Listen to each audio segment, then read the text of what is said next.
Hey Dharma Circle, Swati here, the Embodied Dharma coach. It's an insanely beautiful day up here in the Colorado mountains.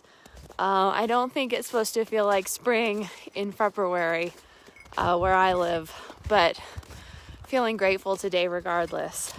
I want to talk to you about inner authority versus our outer authority and how this impacts your dharmic path.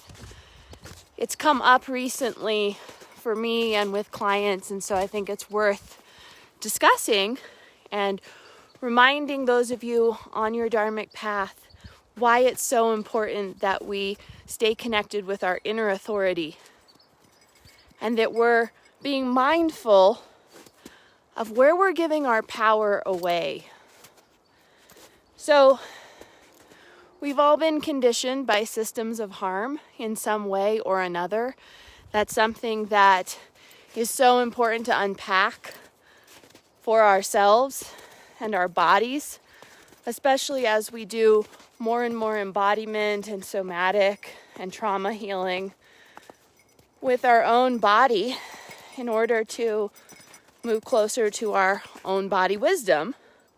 We often discover places where we've been handing off our power, where we've been looking to an outer authority to give us the answers or the solutions. And there are a lot of different reasons why that might happen, or a lot of different conditioning that may create that dynamic. But ultimately, my definition of Dharma is wholeness and coming back to our ability to source from within. To source from within our own body wisdom, which is where your truth resides. That's how you're going to be able to access nourishment, joy, pleasure, the things that feel meaningful and good to you. No one can tell you what that is. No one can tell you how that feels in your own body. And so without being able to source from your own body wisdom, we'll stay disconnected from that knowing.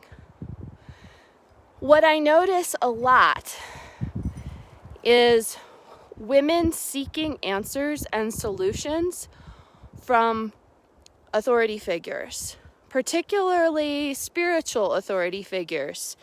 I notice that a lot on the dharmic path, particularly, that there is some perception that someone else might know more than you, or they might have the answers that you don't have, or they are somehow more evolved spiritually.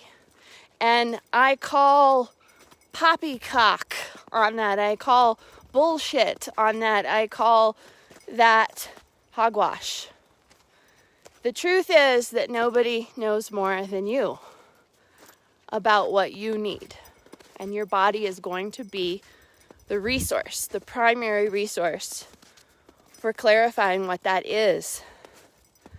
And even though others may have tools, resources, and support, maybe guidance or holding that feels helpful for your path, because we all need support, we all need holding, we all need community. There's no doubt about that. But it comes down to being in right relationship with where you're sourcing from. I want to invite you to make sure that your body is your primary resource for harvesting what you need, for harvesting your truth, for harvesting the insights that you're seeking for your path and your purpose. I want to invite you to notice where you may be giving your power away or handing it off to someone else, thinking that they might know more than you, especially in terms of a spiritual authority. This is an epidemic, and I see it a lot, especially in yoga communities and spiritual communities. let us remind ourselves that the body knows how. The body is infinitely wise, infinitely powerful, and there is so much potential within each one of us when we source from our body and the truth of our own knowing. That is your dharmic path. That's how we hone the path. That's how we hone our purpose. That's how we continue to move towards nourishment, joy, pleasure, that which feels good, that which creates a meaningful life, a life that feels good. That's part of my definition of Dharma. I'll keep sharing resources with you to support you in this trust, self-trust, trust of your body, so that you can keep deepening your path and your purpose along the way. Clarify where you're giving your power away, where you're connected and aligned with your own knowing. Where do you notice this trust arriving? How do you notice the trust arriving? What does that feel like in your own body? Can you tap into that and stay connected? I want to hear from you. Share below what that feels like for you in your own body. How you know what you can trust, how you can trust, what that sense of trust feels like in your body. And I'll meet you in the comments below. Looking forward to hearing from you.